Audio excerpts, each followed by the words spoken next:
कुलदीप सेंगर, ये नाम सुनते ही उन्नाव का वो पूरा मामला याद आ जाता है ना? हाल ही में सुप्रीम कोर्ट ने एक ऐसा फैसला दिया है जिसने इस केस में एक बहुत ही कह सकते हैं डिसाइसिव मोड़ ला दिया है। तो चलिए आज इसी को समझते हैं कि आखिर ये पूरा मामला है क्या और हुआ क्या है। तो देखिए, सबसे बड़ी और सीधी खबर ये है कि सुप्रीम कोर्ट ने बीच में आकर ये पक्का कर दिया है कि कुलदीप सेंगर को जो उम्र कैद की सजा मिली थी वो बनी रहेगी। मतलब दिल्ली हाई कोर्ट ने जो एक फैसला दिया था ना, उस पर सुप्रीम कोर्ट ने रोक लगा दी है। तो आज हम किस किस बारे में बात करने वाले हैं। सबसे पहले सुप्रीम कोर्ट के बड़े फैसले को देखेंगे, फिर ये समझेंगे कि आखिर हाई कोर्ट ने ऐसा क्या कहा था जिसकी वजह से ये पूरा विवाद खड़ा हुआ, और हाँ, वो पब्लिक सर्वेंट वाला सवाल क्या है जो इस केस के सेंटर में है। थोड़ा पीछे जाकर उन्नाव केस की पूरी कहानी भी जानेंगे और आखिर में इस पूरे फैसले के मायने क्या हैं, इस पर भी बात करेंगे। तो चलिए शुरू करते हैं सुप्रीम कोर्ट के उस बड़े और सच कहूँ तो बहुत ही जरूरी फैसले से।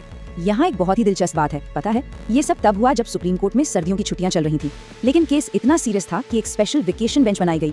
इस बेंच ने सीबीआई की अपील पर तुरंत सुनवाई की और दिल्ली हाईकोर्ट के उस फैसले पर रोक लगा दी। मतलब सेंगर की जो रिहाई हो सकती थी वो रुक गई और उम्र कैद की सजा वापस अपनी जगह पर आ गई। तो सवाल ये उठता है कि हाईकोर्ट ने आखिर ऐसा क्या कह दिया था कि सुप्रीम कोर्ट को बीच में आना पड़ा। चलिए देखते हैं। बात है 22 दिसंबर 2022 की। दिल्ली हाईकोर्ट ने एक ऐसा फैसला सुनाया जिससे सब चौंक गए। उन्होंने सिंगर को जो उम्र कैद की सजा मिली थी ना, उसे सस्पेंड कर दिया। मतलब उस सजा पर तामतय के लिए रोक लगा दी। अब इसका सीधा सीधा मतलब ये था कि सेंगर को शायद पूरी जिंदगी जेल में ना काटनी पड़ती। पॉक्सो एक्ट वाली जो सख्त उम्र कैद की सजा थी वो हट जाती और सिर्फ आईपीसी की धाराओं के तहत जो सजा थी बस वही काटनी पड़ती, जो कि उम्र कैद से काफी कम है। और बस यहीं से शुरू होती है इस पूरे मामले की सबसे बड़ी कानूनी बहस। एक ऐसा सवाल जिसने दो अदालतों को आमने सामने खड़ा कर दिया। और वो बड़ा सवाल ये है, क्या एक एमएलए यानी एक विधायक को पॉक्सो एक्ट के तहत पब्लिक सर्वेंट माना जाना चाहिए? सुनने में ये कानूनी सवाल लगता है, लेकिन इसी के जवाब का टिका था कि सजा कितनी सख्त होगी। ये देखिए, यहाँ पर दोनों अदालतों की सोच का फर्क बिल्कुल साफ दिखता है। दिल्ली हाईकोर्ट का कहना था कि सेंगर ने ये अपराध एक एमएलए के तौर पर नहीं किया, इसलिए वो पॉक्सो वाला कड़ा कानून मतलब उम्र कैद उस पर लागू नहीं होता। दूसरी तरफ सुप्रीम कोर्ट ने कहा, नहीं, एक एमएलए हमेशा पब्लिक सर्वेंट होता है और इतने घिनौने अपराध के लिए कोई रियायत नहीं मिलनी चाहिए, इसलिए उम्र कैद की सजा बिल्कुल सही है।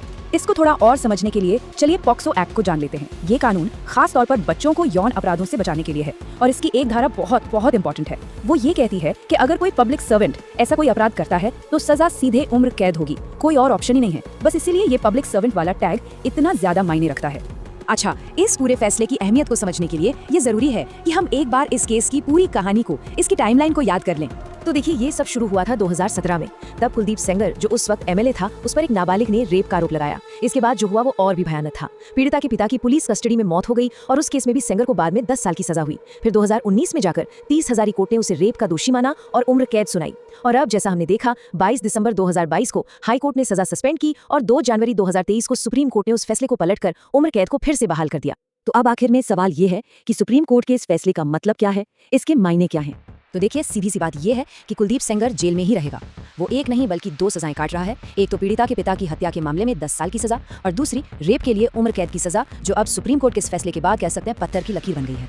सुनवाई के दौरान सुप्रीम कोर्ट के जजों ने एक बहुत ही दमदार बात कही। उन्होंने कहा, गलतियां इंसानों से होती हैं, हो सकता है जजों से भी हो जाएं, लेकिन अगर कोई एमएलए, कोई चुना हुआ प्रतिनिधि रेप जैसा घिनौना अपराध करता है तो उसे कोई रियायत नहीं मिलनी चाहिए, बिल्कुल कोई नहीं। और आखिर में एक सवाल सबके लिए, जब देश की सबसे बड़ी अदालत इस तरह से एक निचले कोर्ट के फैसले को सही करती है तो इससे हमारी न्याय व्यवस्था में आम आदमी के भरोसे पर क्या असर पड़ता है? ये सोचने वाली बात जरूर है।